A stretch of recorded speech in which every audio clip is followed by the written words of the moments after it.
He sold me my own company for $1. I shook his hand. I thanked him. And I had no idea he'd already sold it to someone else for $14 million. That handshake felt like an arrival. I remember the weight of the pen, the way Raymond slid the contract across the table without ceremony, like it was nothing. Like $1 was just a symbol between serious men who understood each other. I signed on the last line and he smiled, slow and warm, and said, "Now we build." I believed him. I believed every word of it. What I didn't know, what I couldn't have known yet, was that 4 days before I sat down at that table, Raymond had already signed a different contract, $14 million, my company. Gone before I ever picked up the pen. Veridian started in a one-bedroom apartment in a city that didn't care about me yet. I had a $1,200 laptop and a list of freight brokers I'd pulled from a trade publication someone left in a waiting room. I cold called for 6 weeks before anyone stayed on the line long enough to hear the pitch. The software wasn't finished. I was demoing a version that crashed if you sorted by date, and I just kept the presentation moving so nobody noticed. The first client signed for $400 a month. I remember standing in the kitchen afterward and not knowing whether to eat something or just sit down. That $400 was the whole thing. That was the proof. By year 3, Veridian had 8 clients and a reputation that was almost big enough to be dangerous. Revenue was real, but so was the ceiling. I was doing sales, product, support, and payroll out of the same inbox, and the math was telling me something I didn't want to hear. I could keep it alive or I could scale it, but I couldn't do both alone. I'd started having the 3 a.m. kind of thoughts, the ones where you run the numbers again hoping they changed. They never changed. I needed capital or I needed a partner, and I didn't have the network for either. What I had was the software, and the hustle, and the company that was one bad quarter away from becoming a story I'd tell at someone else's dinner party. Raymond Osei walked into an industry dinner on a Tuesday night in November, and within 20 minutes, I understood why rooms rearranged themselves around him. He was 58, Ghanaian British, silver lacing through his close-cropped hair, charcoal 3-piece suit, a burgundy pocket square that looked like it had been folded by someone who took it personally. He spoke about logistics infrastructure, the way a surgeon talks about the body. Specific, unhurried, no wasted words. A mutual contact introduced us, and Raymond shook my hand and said, "I know Veridian. The B2B freight layer is undersupplied. You figured that out early." He said it like a compliment. It was a measurement. The email arrived at 7:48 the next morning. 2 paragraphs. No pleasantries, no preamble, just a clean summary of exactly what Veridian needed. A capital injection between $600K and $900K. A distribution partnership with a carrier operating at national scale, and regulatory cover for the mid-market contracts I'd been structuring manually. He named the 3 gaps in my business like he'd been watching my books. Maybe he had. He closed by saying he was available to discuss a strategic partnership role and that he preferred breakfast meetings. I read it twice on my phone at a coffee shop table before my order arrived, and I had the feeling, the dangerous one, that someone had finally seen what I was building. That feeling will make you sign almost anything. Over the next 8 weeks, we had 4 lunches, different restaurants, always his suggestion, always a table in the back. Raymond would order water for both of us without asking, and then spend the first 10 minutes asking about Veridian. Not the pitch version, the real version, the problems.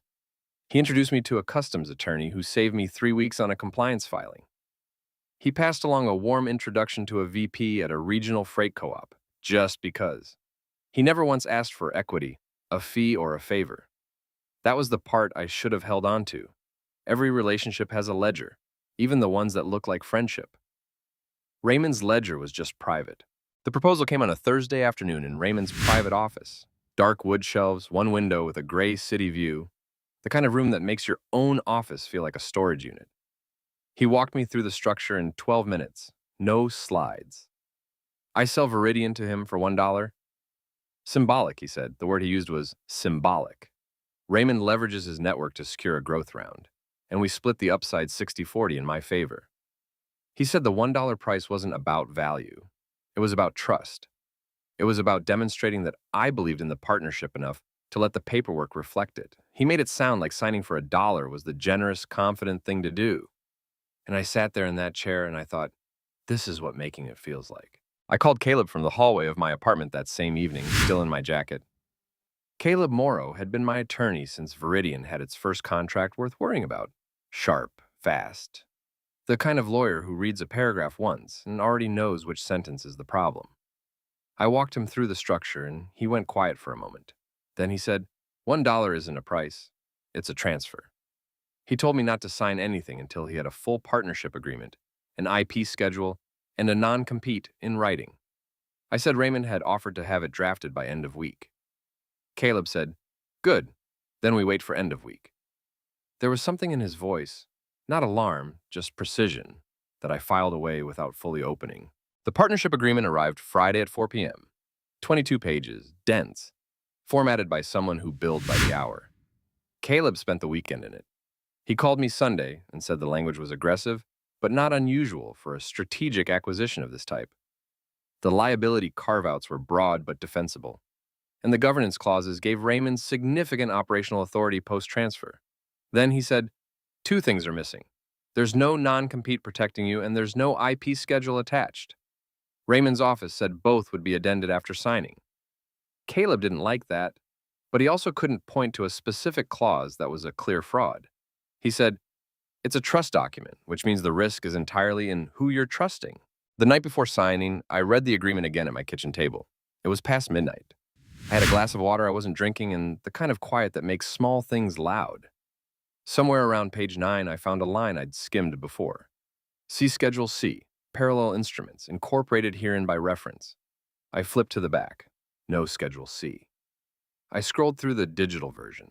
Nothing. I texted Raymond, kept it casual, didn't want to seem difficult, and he replied in 4 minutes. Standard placeholder, gets populated post-closing, nothing material. 4 minutes. At midnight. I told myself that was attentiveness. That is the story I told myself. Signing day was a Tuesday. A glass-walled conference room on the 14th floor, city skyline behind us, late afternoon light going gold through the windows. 2 attorneys, Raymond in his 3-piece suit, burgundy pocket square crisp, reading glasses on the chain. He didn't rush anything. The documents were in order, the notary was there. The whole thing moved with the quiet efficiency of something that had been rehearsed. I signed on the last page. Raymond reached into his jacket pocket and produced a white envelope with the dollar inside it. An actual physical dollar, folded once. He handed it to me. His handshake was warm, both hands unhurried. Now we build, he said again. Same words as the first time. I didn't notice that until much later. The first week felt like proof. Raymond made 2 calls, and within 4 days, I was in a lobby I'd never have gotten a meeting in on my own.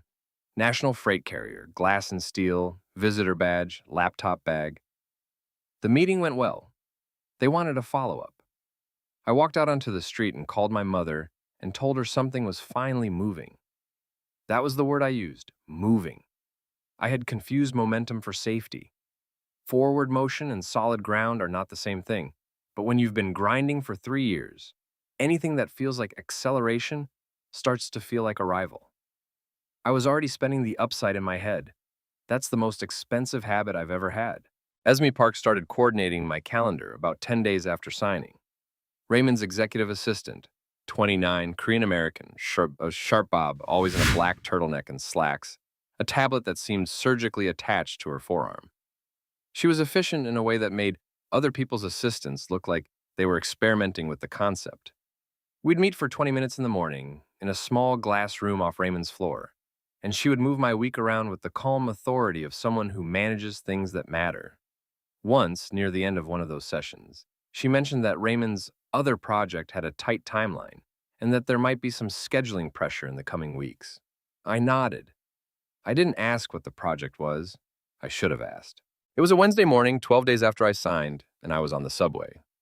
Fluorescent light, the train moving under the city, nothing remarkable about any of it. My phone buzzed with an email notification, a forward from Esme's work address, sent to mine instead of wherever it was supposed to go. The subject line was a string of numbers, the kind of file name someone generates when they're not thinking about who might read it. But at the bottom of the subject line, after the numbers, 4 words, Veridian IP transfer, Strand. I stared at it. The train kept moving. I read it again. Strand. I didn't know that name yet. I was about to know it very well. The file took 30 seconds to load on his laptop. He almost closed it. Encrypted PDFs from Raymond's office weren't unusual, and he assumed it was a calendar attachment or a counter-signature form. Then the first page rendered, and the heading stopped him cold. Veridian IP transfer, Strand Holdings, execution copy. He read the date, 4 days before the Tuesday he'd signed, 4 days before the handshake and the envelope, and the feeling that he'd finally made it. The seller listed was Raymond Osei, acting as authorized agent, acting under authority granted by an agreement that didn't exist yet when this document was executed. He sat back and watched the rain hit the glass and tried to locate anywhere inside himself a version of this that made sense. He read it 3 times, not because it was unclear, because clarity was the thing he kept refusing. His name was nowhere in the document. Not as a party, not as a notice recipient, not even as a reference. The company he had built on a $1,200 laptop in a 1-bedroom apartment, cold calling freight brokers until his voice went hoarse, was transferred between 2 other men in 17 pages of clean legal language. Raymond was listed as authorized agent, which meant the $1 agreement hadn't been a partnership structure at all. It had been a mechanism. The moment Greed's pen left that signature line, Raymond had the legal standing to do exactly this. The coffee at his elbow had gone completely cold. He hadn't touched it in 20 minutes. He didn't call from the coffee shop. He paid, walked 2 blocks to the parking garage where he'd left his car, and stood between 2 concrete pillars under a single overhead fluorescent that buzzed at a frequency he would remember for years. He kept his voice low, the way you do when you're not sure yet whether saying the words out loud makes them more real or less. He read Caleb the key clause, authorized agent with full discretionary power to execute parallel instruments, and waited. Caleb went quiet. Not the quiet of someone thinking, the quiet of someone who already understood. 4 seconds, maybe 5, and then, don't reply to that email. Don't contact Raymond. Come to my office now. He hung up before Greed could ask what it meant. Caleb's office looked different when you were actually in trouble. The same white desk, the same fluorescent hum, but the documents spread across it now had his name on them. And Caleb was moving with a particular efficiency that Greed had never seen directed at his own life before. They built the timeline together on a whiteboard. Raymond's approach at the industry dinner, the 4 lunches, the partnership proposal, the dollar agreement, and now the Strand transfer dated 4 days prior. When you laid it out in sequence, the sequence was almost elegant. Raymond had never needed the growth round to be real. He never needed the 60-40 split to materialize. The entire architecture of the deal had only one function: transfer ownership cleanly, with Greed cooperative and grateful the whole way through. It hadn't been a betrayal. It had been a blueprint. There was a moment, standing at Caleb's window looking down at the city going about its business, when Greed understood what had actually happened to him. Not legally, not financially, but personally. He had been grateful. That was the part that kept surfacing. Not just willing, not just persuaded, grateful. He had thanked Raymond at that conference room table. He had gone home that night and felt, for the first time in 3 years of grinding, that someone with real institutional weight had looked at what he built and decided it was worth their time. That feeling hadn't been incidental to the con. It was the product. Raymond had manufactured it deliberately, over 8 weeks, across 4 lunches, 1 precise email at a time. The money was the mechanism. The gratitude was the goal. Caleb laid out the 3 options without editorializing because that was how he worked. Option 1.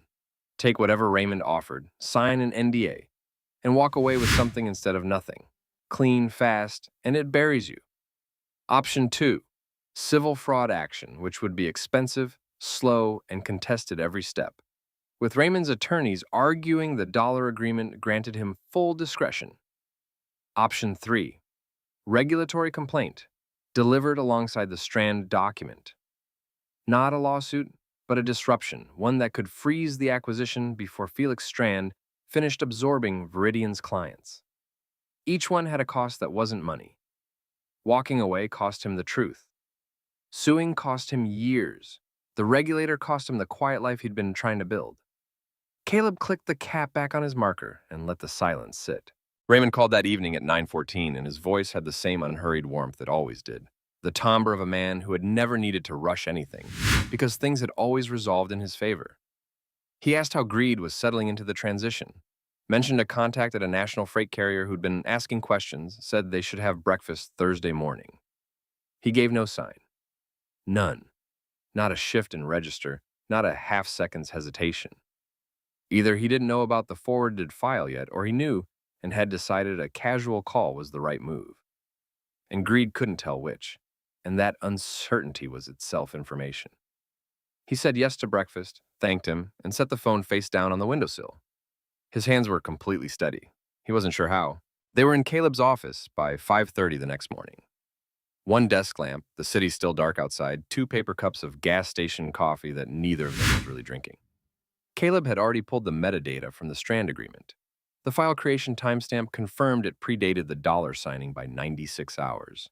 Authorship traced to a document management system registered to Raymond's firm. That was corroboration. Then Caleb made a call, not to file anything, he was careful about that, just to a contact inside the relevant financial regulatory body, someone who knew what a pre-signed parallel asset transfer looked like and what it tended to mean. He didn't use Raymond's name. He described the structure in the abstract. The contact's response was a long pause, and then a single word. When? They had something. They just needed one more piece. The private club Raymond had chosen for breakfast was the kind of place where the menus had no prices, which Greed understood now as a statement rather than an oversight. White tablecloth, dark wood paneling, morning light that came through heavy curtains and bars of gold and barely moved. Raymond ordered for the table. He always ordered for the table, and spent the first 20 minutes talking about a port expansion deal in Rotterdam that had nothing to do with anything. Then, precisely the way a surgeon moves, he pivoted. He said there was a restructuring underway. He said it the way you'd say the weather was changing, matter of fact, already resolved. He said there was an exit package being arranged for Greed's contributions to the transition, $800,000. And that it was a generous reflection of what had been built. He used the word generous twice. You built something real. Raymond said it with the particular warmth he deployed when he wanted you to feel seen. The reading glasses off the chain now. Fingers laced on the tablecloth, voice down half a register. I want to make sure you're compensated. This is the clean version of this story, if you want it. He let that word sit. Clean. As though the alternative, the version where greed didn't accept, was by implication its opposite, as though the mess would be greed's fault for insisting on it. It was a beautiful piece of framing, and greed had to acknowledge that, if only to himself. The man had spent 40 years learning exactly how to make a door look like it was being held open for you when it was actually closing behind you. Greed asked one question. He kept his voice level and his hands on the table and his eyes on Raymond's, and he said, "Is this offer contingent on me not speaking to anyone?" Raymond smiled. Not broadly, just the corners, the calibrated version. He said, "It's contingent on you being smart." Greed nodded, said he'd need a few days to think.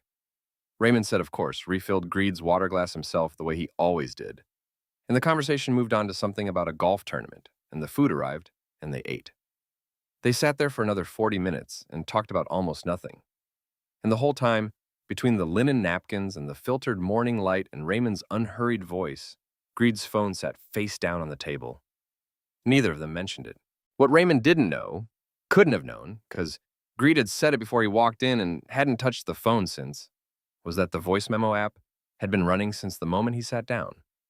53 minutes of ambient dining room, water being poured, a digression about Rotterdam, and then Raymond's own voice, clear as anything, explaining the exit package in precise detail and answering a direct question about whether it required silence with the word smart. It wasn't entrapment. Greed hadn't lied. He hadn't made promises he didn't intend to keep. He had simply sat in a room and let a man speak, and the man had spoken. The red indicator dot on the screen edge had been there the whole time. Raymond had looked at the phone twice and said nothing. Back at Caleb's office that afternoon, they played it through once without speaking. Raymond's voice came out of the laptop speaker at normal volume, calm, warm, institutional, and the room they were sitting in got very quiet. You built something real. This is the clean version of the story, if you want it. And then the exchange, word for word. Is this offer contingent on me not speaking to anyone? A pause of 2 seconds. It's contingent on you being smart. Caleb stopped the recording there. He didn't play the rest. He looked at Greed and said it was enough, that what they had just heard was a man with full knowledge of an undisclosed parallel transaction attempting to purchase silence, and that consciousness of guilt was a phrase that would mean something very specific when this recording reached the people it was about to reach. He pressed play one more time, from the contingency question forward, then he closed the laptop. Then Caleb's phone rang. He picked up, listened for about 15 seconds, and stood up. His pen started tapping the desk, the first time Greed had ever seen him do that. The regulatory contact had found something in the preliminary filings Strand Holdings had submitted, client onboarding documentation, already in process, under Strand's letterhead, for 3 of Veridian's top contracts. Not pending, active. The transfer wasn't waiting on a closing date. It was already moving. Someone had assumed the dollar deal would hold, that Greed would take the money or take too long to act, and they had started absorbing the client relationships in the gap. Caleb hung up and looked at him and said, "We don't have weeks, we might have days." The pen stopped tapping. Everything after that moved differently. They filed before midnight. Caleb typed without looking up, 2 windows open on his screen, the civil complaint in one, the regulatory submission in the other, and Greed watched the progress bar move across the bottom of the browser like it was the only thing keeping him grounded. Neither of them said much. There's a particular silence between 2 people who have just committed to something that can't be undone. And this was that. Caleb hit submit on the regulatory filing first, then the civil action, then leaned back and exhaled through his nose. Greed felt nothing dramatic. No rush, no relief. Just the small, irreversible click of a door closing behind him. The next morning, Greed's phone lit up at 7:14 with a forwarded message from Caleb. 2 lines from Felix Strand's attorneys, terse and formal. All client onboarding activities under the Strand Holdings transition were being placed on hold pending legal review. That was it. No call, no explanation, no name-checking what had triggered it. Greed was standing in his kitchen, coffee in his hand, first gray light coming through the window, and he read it twice. The acquisition, $14 million in motion, 4 weeks of quiet client transfers already underway, had just stopped cold. He set the coffee down. He didn't text back. He just stood there, watching the light change outside. Raymond called at 8:02, then again at 9:47. Greed watched both calls come in and let them go to voicemail. Not out of anger, not even as strategy, just because there was nothing left to negotiate and he knew it. He described the feeling later as something close to quiet, not satisfaction. Satisfaction implies you got what you wanted and he hadn't. Not exactly. More like the specific stillness that comes when a noise you've been living with finally stops, and you only realize how loud it was once the room goes silent. The city outside his apartment window looked exactly the same as it had yesterday. That was the strangest part. 3 days later, Caleb called Greed with something he hadn't expected. Esme Park had reached out. She had realized, within hours of sending that file, exactly what she'd done. And she had spent the 2 weeks since watching to see whether Greed would act or disappear. When he acted, she decided to speak. She told Caleb she could provide a written statement confirming that Raymond had directed her to manage the Strand correspondence separately from Greed's communications. A deliberate parallel track, kept clean. She didn't frame it as betrayal. She framed it as something she should have asked questions about a long time ago. Caleb put her on the list of supporting witnesses before the call was over. Raymond's legal team moved fast.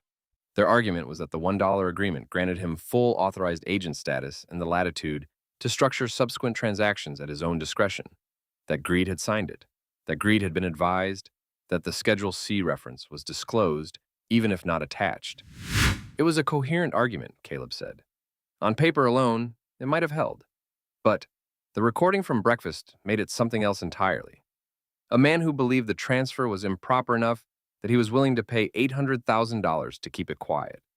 And Esme's statement confirmed the parallel track had been deliberate from the start, not incidental.